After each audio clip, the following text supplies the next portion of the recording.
Baiklah, Assalamualaikum dan salam sejahtera. Saya Muhammad Akrim Rahman Nizam akan membentangkan tentang guru berjiwa pendidik, kerja khusus pentadbiran bertulisan bagi subjek GPPP 1092, pengantar pengajian pendidikan. Ini adalah biodata saya. Nama saya Muhammad Akrim Rahman Nizam. Saya menetap di PJ Kampus Teknik. Angka giliran saya ialah 2023 1623 11008. Saya merupakan pelajar PPSMP Bahasa Melayu 1 dan nama pensyarah bagi subjek ini adalah Encik Ramli bin Setafa.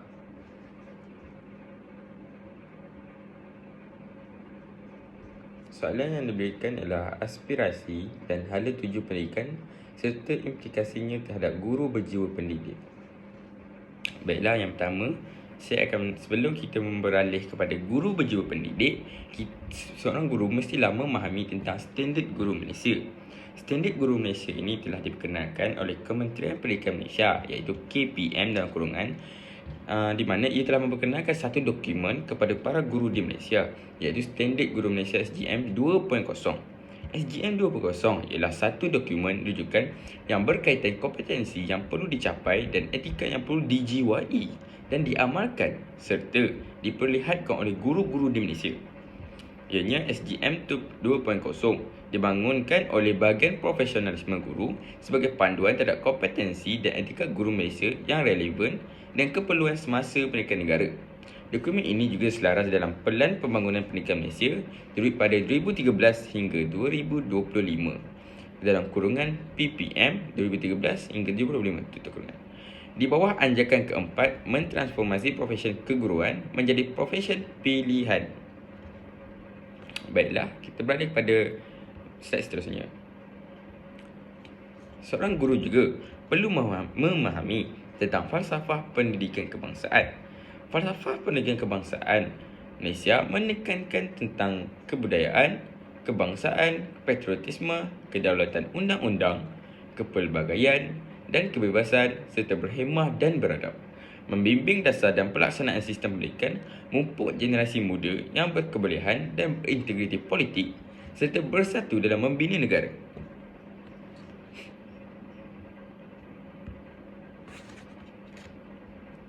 Baiklah, apa itu guru berjiwa pendidik?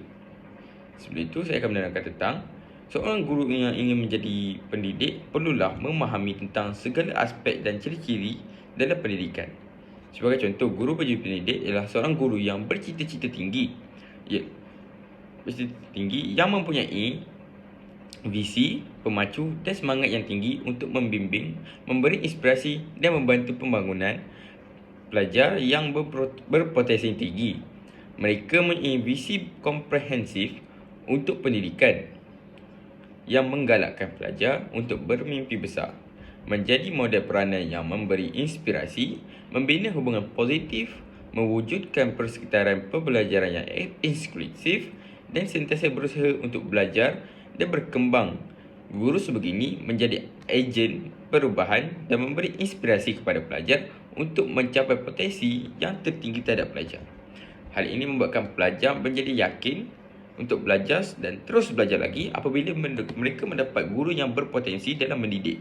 Mereka yakin dan percaya bahawa guru yang berjiwa pendidik mampu untuk mengajari mereka supaya melanjutkan pelajaran ke tahap yang lebih tinggi. Baiklah, seterusnya, apalah maksud aspirasi? Aspirasi ini adalah cita-cita yang merujuk kepada cita-cita atau matlamat ataupun impian yang ingin dicapai oleh seseorang dalam hidupnya. Ini termasuk harapan yang mendalam, matlamat yang diingini dan keyakinan terhadap kemungkinan mencapai matlamat tersebut.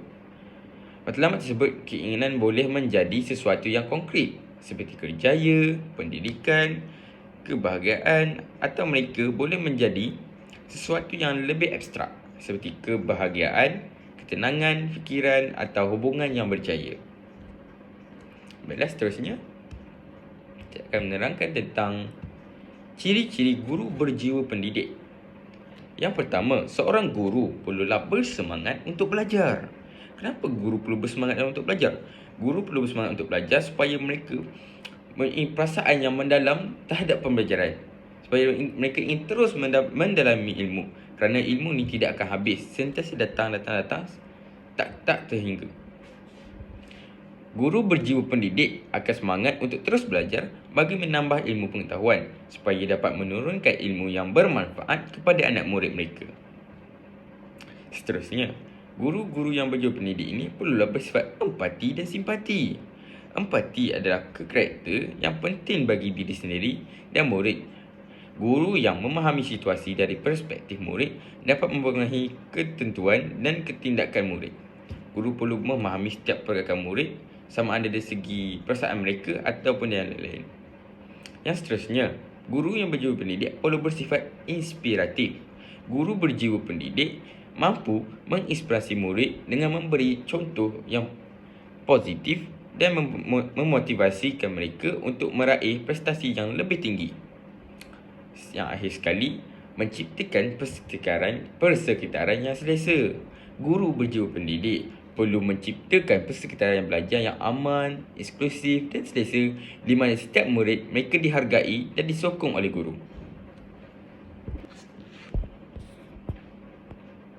Baiklah, seterusnya ialah Standard Kualiti Pendidikan SKPM. SKPM melibatkan 3 komponen utama, iaitu murid, guru dan juga sekolah. Dengan standard tertentu untuk setiap komponennya, ia membantu dalam pengembangan pendidikan dan memberi bimbingan kepada pentadbiran sekolah. SKPM menjadikan alat ukur untuk menilai prestasi murid dan prestasi sekolah. Ini juga mendorong kepatuhan terhadap standard yang ditetapkan oleh Kementerian Pendidikan Malaysia, iaitu KPM, dan berfungsi sebagai proses yang berterusan untuk meningkatkan kualiti pendidikan.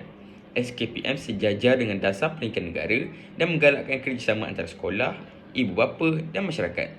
Secara keseluruhannya, KPM ni penting dalam menjamin kelangsungan pendidikan yang berkualiti. Baiklah, seterusnya kita beralih kepada 12 elemen Standard Kualiti Pendidikan Malaysia SKPM. Pada dimensi pertama, ada mempunyai hala 7 kepimpinan. Elemen yang pertama ialah visi dan misi, manakala elemen yang kedua ialah kepimpinan. Bagi dimensi yang kedua pula, pengurusan organisasi. Elemen yang ketiga ialah struktur organisasi, manakala elemen yang keempat perancangan, elemen kelima iklim, elemen keenam ialah pengurusan dan pembangunan sumber, elemen ketujuh ialah pengurusan maklumat. Manakala di dimensi ketiga pula ialah pengurusan program pendidikan. Pada elemen ke-8, pengurusan program kurikulum, ko-kurikulum dan ahli ehwal murid. Manakala elemen 9, pengarang dan pengajaran, dan elemen 10, pembangunan sasiah murid, serta elemen 11, penilaian pencapaian murid. Manakala di dimensi 4 pula, kemanjadian murid. Elemen 12, kemanjadian murid dalam akademik, kurikulum dan sasiah. Tujuan elemen Standard Kualiti Pendidikan Malaysia SKPM ini adalah supaya murid menjadi lebih aktif dan bukan sahaja dari segi pendidikan, malah dari segi kurikulum dan juga sasiah murid. Terusnya adalah Standard Kualiti Pendidikan Malaysia pada tahun 2010, SKPM 2010. Tujuan Standard Kualiti Pendidikan Malaysia 2010 adalah meringankan tanggungjawab pihak sekolah dalam membuat penilaian terhadap operasi yang dilakukan. Standard pertama ialah kepimpinan dan hala 7. Kepimpinan sekolah sebagai pemimpin yang beri impak tinggi mampu menyatukan dan menggerakkan komuniti sekolah secara serasi untuk mempercepatkan pembangunan sekolah dan meningkatkan mutu pengajaran dalam pembelajaran PDP. Standard kedua pula adalah pengurusan organisasi. Pengurusan organisasi sekolah mengambil kira potensi serta keperluan kaki tangan, sumber daya dalaman yang tersedia dan pemanfaatan sumber luaran bagi membolehkan sekolah beroperasi dengan cekap dan berkesan. Standard yang ketiga pula adalah pengurusan ko-kurikulum dan sukan serta hal ehwal murid. Pengurusan ko-kurikulum, kurikulum dan penjagaan jasmani serta pelajar hendaklah dilakukan secara efisien dan berkesan bagi memastikan bahawa sekolah berperanan sebagai pusat pembelajaran yang menghasilkan pelajar yang seimbang dari segi intelektual, spiritual, emosi dan juga jasmani.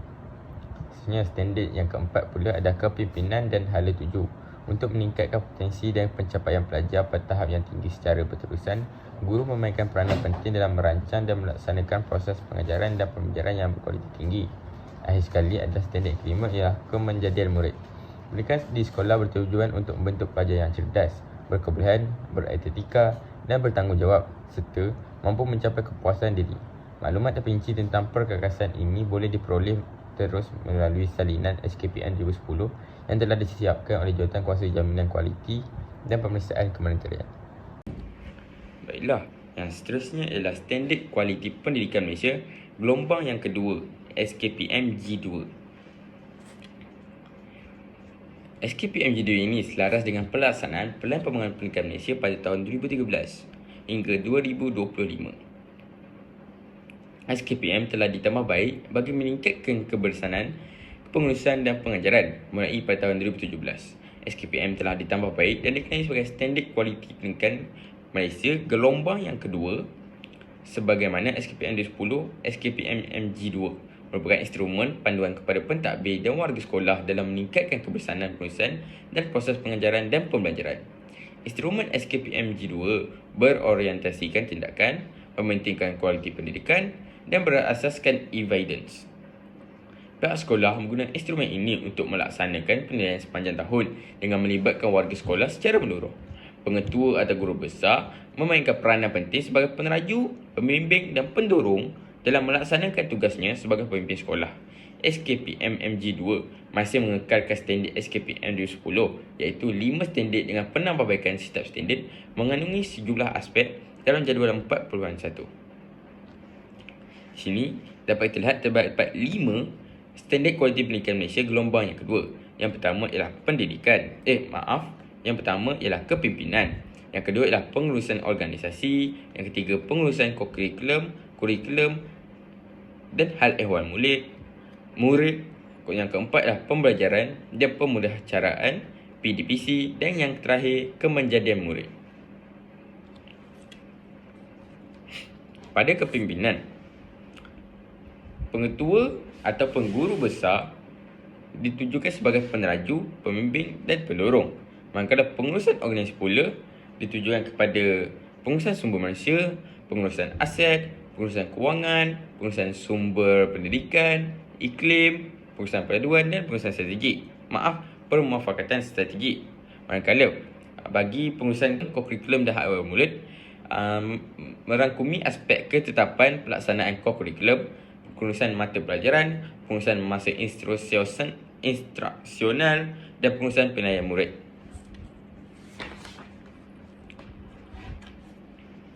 Manakala seterusnya bagi yang keempat pula, pembelajaran dan pemudaan PDPC. Pembelajaran dan pemudaan PDPC ini merangkumi aspek guru sebagai perancang, guru sebagai pengawal, guru sebagai pembimbing, guru sebagai pendorong, guru sebagai penilai. Akhir sekali ialah kemenjadian murid. Bagi kemenjadian murid pula dalam aspeknya ialah kemenjadian murid dalam akademik, kemenjadian murid dalam kurikulum dan kemenjadian murid dalam sasiah murid.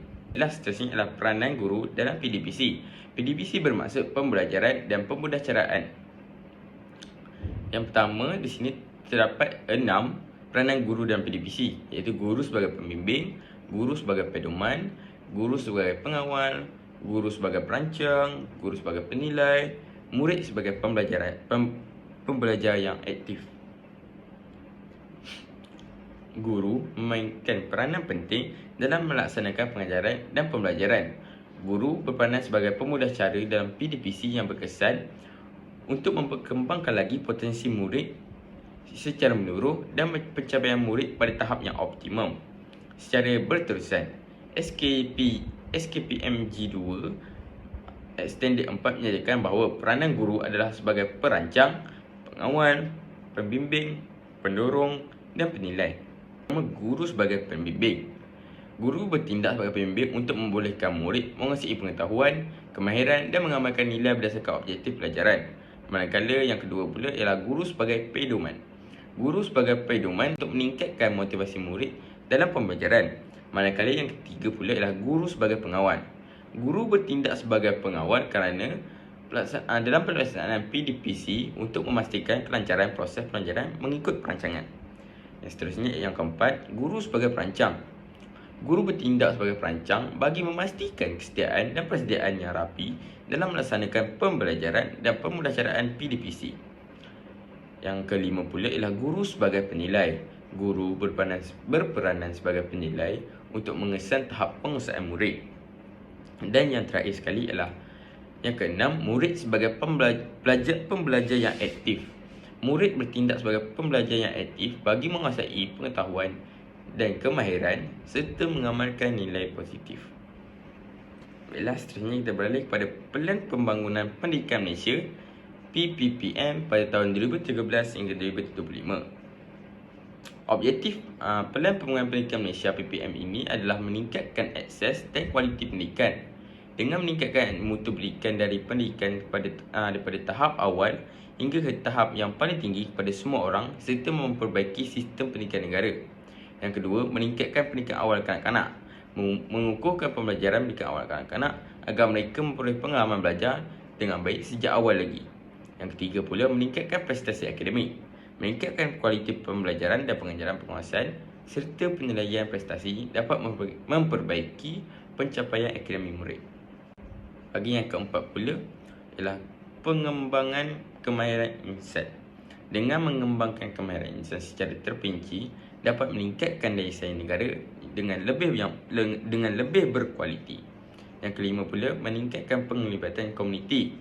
Penglibatan komuniti secara aktif dalam pendidikan secara tidak langsung dapat meningkatkan kualiti dan keberkesanan dalam pendidikan. Yang terakhir adalah menggalakkan inovasi dan kreatif. Pelajar secara tidak langsung dapat meningkatkan kemahiran mereka ke tahap yang lebih tinggi dengan mendorong inovasi dan kreativiti dalam diri murid. Dan pada gelombang pertama adalah mengubah sistem dengan beri sokongan kepada guru dan memberi fokus kepada kemahiran utama. Yang kedua adalah membimbing guru secara khusus bagi meningkatkan standard guru khususnya dalam mata pelajaran teras seperti matematik, sains, bahasa Melayu dan bahasa Inggeris. Standard kemasukan yang lebih tinggi bagi guru baru. Yang ketiga, yang keempat pula adalah mewujudkan pembimbing pengetua yang berdedikasi untuk sekolah pada band 5, 6 dan juga 7 dan mengukuhkan kriteria pemilihan untuk pemimpin sekolah bagi mengukuhkan pimpinan sekolah. Yang kelima pula adalah merombak soalan peperiksaan dengan tumpuan kepada peningkatan soalan, kemahiran berfikir aras tinggi, standard bahasa Melayu yang sama dilaksanakan pada peringkat rendah dengan penyediaan bantuan pemulihan kepada murid lemah dalam bahasa Melayu dan juga bahasa Inggeris. Melaksanakan satu study net ke semua sekolah untuk integrasi ICT dalam pembelajaran harian, memastikan sokongan daripada PPD ditumpukan kepada sekolah berprestasi rendah termasuk kepada murid dengan keperluan khusus, melonjakkan peningkatan sekolah, seterusnya meningkatkan enrolment dan penglibatan ibu bapa serta menawarkan pendidikan vokasional yang lebih baik untuk meningkatkan enrolment prasekolah dan sekolah menengah. Yang seterusnya adalah mengukuhkan praktikum dalam program vokasional melalui peningkatan kolaborasi dengan sektor swasta. Dan yang terakhir adalah mentransformasi kementerian bermula dengan meletakkan pemimpin terbaik untuk menerogi JPN dan PPD bagi meningkatkan prestasi sistem penyampaian KPM. Pada gelombang kedua, yang pertama adalah memacu peningkatan sistem.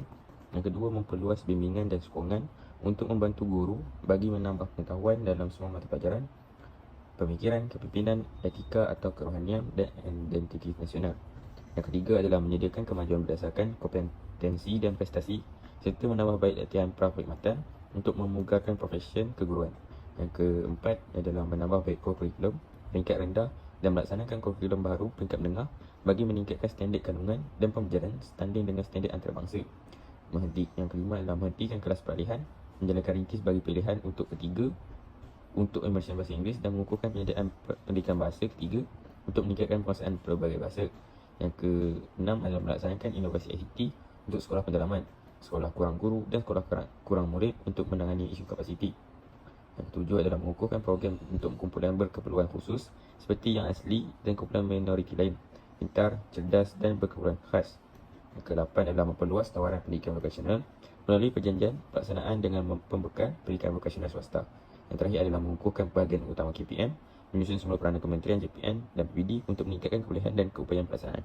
Seterusnya pada gelombang 3, 2021 hingga 2025. Yang pertama adalah menganjak ke arah kecemerlangan melalui peningkatan tadbir uruskan diri. Yang kedua, membenarkan pengurusan berasaskan sekolah dan autonomi dengan lebih meluas dari segi pelaksanaan kurikulum dan peruntukan belanjawan bagi sekolah yang layak.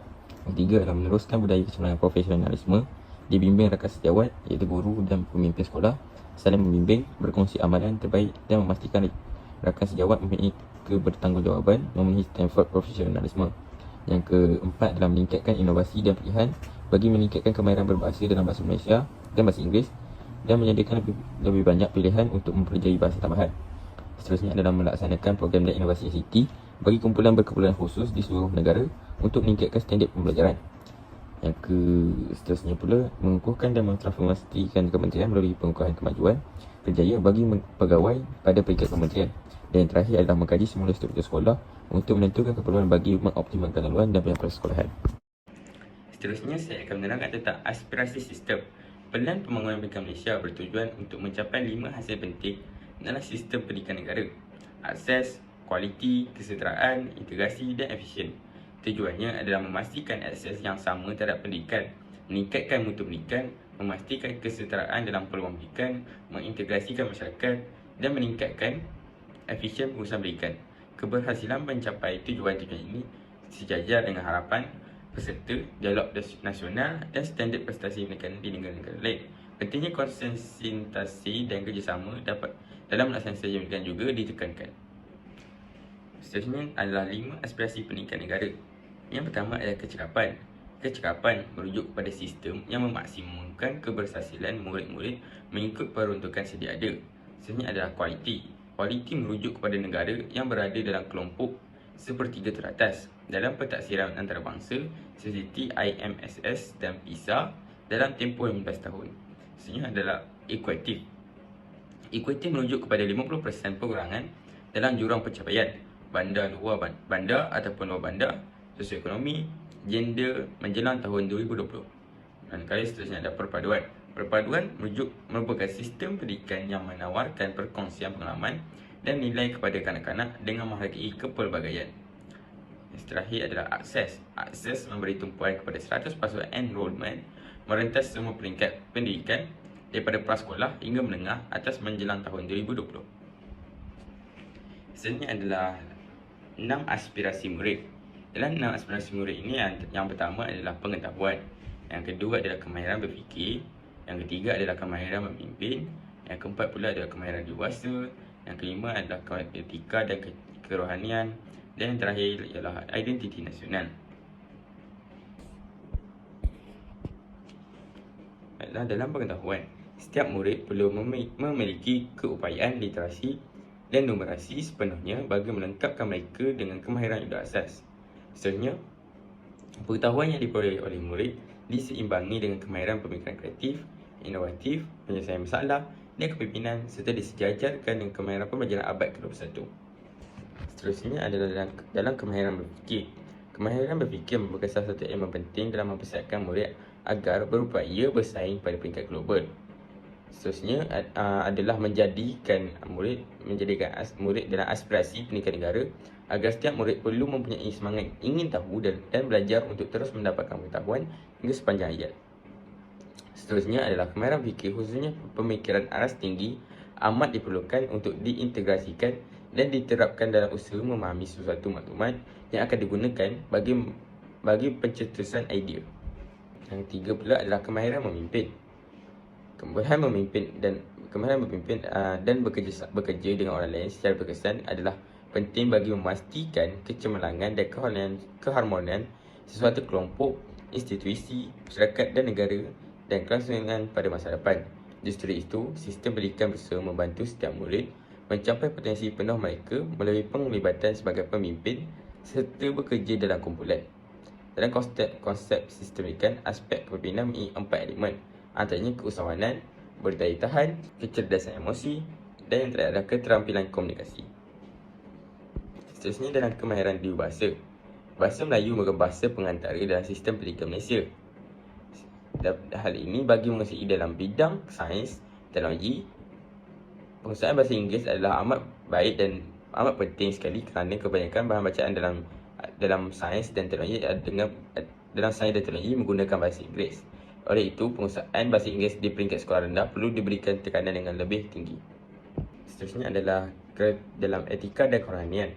Dengan adanya nilai etika dan kerohanian, menjadikan ilmu dan kemahiran yang digunakan adalah dengan cara yang betul, malah individu juga menjadi lebih manusiawi.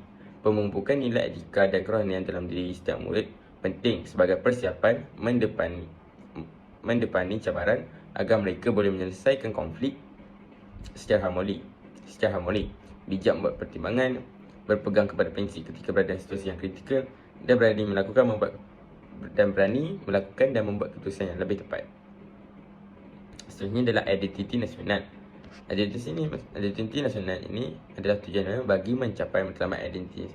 Bagi mencapai matlamat identiti, murid perlu belajar memahami perbezaan dan bertolak ansur, menerima dan menghormati orang lain, dan mempunyai semangat kekitaan. Identiti nasional adalah berkait dengan asas kesetiaan atau patriotisme kepada cita-cita bernegara yang luhur, serta berkait rapat dengan jati diri sebagai warga negara Malaysia, di mana usaha dan pengorbanan dilakukan dengan bijaksana demi kesejahteraan negara. Baiklah, bagi slide berikutnya adalah 11 anjakan. Bagi mencapai aspirasi yang dihasratkan PPPM telah menggariskan 11 anjakan yang dijadikan tunjang kepada transformasi sistem pendidikan negara. Setiap anjakan perlu memberi impak kepada sekurang-kurangnya 1 daripada 5 keberhasilan sistem, iaitu akses, kualiti, equity, perpaduan dan kecekapan. Anjakan yang pertama adalah menyediakan kesamarataan akses kepada pendidikan berkualiti yang bertaraf antarabangsa. Yang kedua, memastikan setiap murid menguasai kemahiran dalam bahasa Melayu dan bahasa Inggeris dan menggalakkan mempelajari bahasa tambahan. Yang anjakan ketiga adalah melahirkan rakyat yang menghayati nilai. Anjakan yang keempat adalah mentransformasi profesi keguruan menjadi profesi pilihan. Yang kelima adalah memastikan kepimpinan berprestasi tinggi ditempatkan di setiap sekolah. Seterusnya adalah mengupayakan JPN dan PPD dan sekolah untuk menyediakan penjelasan khusus berdasarkan keperluan. Seterusnya, anjakan yang ke-70 adalah memanfaatkan TMK, teknologi maklumat dan kongsi, bagi meningkatkan kualiti pembelajaran di Malaysia. Yang ke-8 adalah mentransformasikan kebolehan dan keupayaan penyampaian kementerian. Yang ke-9 adalah bekerjasama dengan ibu bapa, komuniti dan sektor swasta secara meluas, sebab adalah memaksimumkan keberhasilan murid bagi setiap ringgit. Yang ke-11 adalah meningkatkan ketulisan untuk kebertanggungjawab awam secara langsung. Guru merupakan penggerak kepada pembangunan pendidikan dengan menyahut cabaran transformasi pendidikan negara melalui Pelan Pembangunan Pendidikan Malaysia PPM 2013 hingga 2025. Melalui pendidikan berkualiti dan mantap, murid bertaraf dunia dan mempunyai pemikiran kritikal pada abad ke-21, sejajar dengan falsafah pendidikan kebangsaan akan dapat dilahirkan. Standard Kualiti Pendidikan Malaysia dan Pelan Pembangunan Pendidikan Malaysia memberi implikasi kepada guru dalam beberapa aspek, antaranya pengurusan pengajaran dan pembelajaran. Pada pengurusan pengajaran dan pembelajaran, guru perlu berkeupayaan merancang dan melaksanakan program pengajaran dan pembelajaran serta memastikan pencapaian matlamat dan objektif yang ditetapkan. Guru perlu bersungguh-sungguh untuk memperkembangkan potensi dan pencapaian murid serta cara berfikir, nilai dan kelakuan murid yang dijangkakan pada tahap optimal secara berterusan. Yang kedua pula adalah pembangunan profesionalisme. Guru perlu melestarikan pembangunan profesionalisme dengan sentiasa melakukan anjakan minda dan perubahan budaya kerja serta memperbaharui pengetahuan dan mempertingkatkan kemahiran melalui pembelajaran berterusan. Ini penting bagi mewujudkan suasana pembelajaran yang mendorong setiap murid yang pelbagai kebolehan mampu mencetus idea baharu dan berupaya menyelesaikan masalah. Ketiga pula adalah mempunyai wawasan. Guru perlu memiliki wawasan yang unggul untuk mentransformasikan pelbagai aspek pendidikan, berpemikiran aras tinggi dan mampu berinovasi supaya mampu meningkatkan keberhasilan sekolah dan kemenjadian murid. Yang keempat adalah menjadi suri teladan. Guru perlu menjadi suri teladan untuk menghayati nilai dan perpaduan dalam kalangan murid seperti mana yang ada dalam hasrat PPM. Guru bukan sahaja berperanan sebagai suri teladan kepada murid dalam apa jua tindakan dan tingkah laku mereka, tetapi harus berusaha menghasilkan murid yang dibangunkan dengan identiti nasional yang kukuh melalui pengajaran dan pembelajaran, aktiviti kurikulum serta aspek pembangunan sasiah murid. Akhir sekali, dalam kemahiran teknologi, guru perlu menggunakan pengetahuan tentang isi kandungan mata pelajaran, pengajaran dan pembelajaran serta teknologi untuk memudahkan cara dan mencetuskan pengalaman pelajaran, kreativiti dan inovasi murid dalam interaksi bersemuka dan persekitaran maya. Guru juga perlu memahami isu-isu masyarakat setempat dan global serta bertanggungjawab dalam budaya digital yang berkembang dan memamerkan kelakuan yang baik serta beretika dalam amalan profesionalisme. Seterusnya adalah guru berjiwa pendidik. Sasiah guru cemerlang. Seorang guru yang berkualiti mempunyai sasiah yang cemerlang dan memegang peranan yang penting dalam membentuk model insan yang berkualiti. Mereka perlu menunjukkan akhlak mulia sebagai contoh kepada murid-murid dengan identiti yang kukuh dan personaliti yang hebat. Keberhasilan dalam membentuk insan yang berkualiti bergantung kepada kualiti guru itu sendiri. Guru yang berjiwa pendidik dapat membimbing murid-murid untuk memiliki nilai kemanusiaan dan hubungan sosial yang baik. Ciri-ciri pribadi yang disenangi oleh murid akan memudahkan guru diterima dan mendapat sokongan daripada murid, ibu bapa dan masyarakat. Implikasi kepada sosial guru cemerlang. Guru yang cemerlang memberi kesan positif kepada pelajar, sekolah dan masyarakat. Mereka meningkatkan pencapaian akademik dengan pengajaran yang jelas dan juga sokongan. Selain itu, mereka menggalakkan motivasi, mengukuhkan nilai-nilai dan membina hubungan baik dengan pelajar, ibu bapa dan rakan sejawat. Guru yang baik juga menyumbang kepada masyarakat melalui aktiviti sukarela dan sumbangan pendidikan. Kesimpulannya, pengaruh guru yang cemerlang merentasi kehidupan pelajar, sekolah dan juga masyarakat. Sekian, itu sahaja daripada saya. Terima kasih.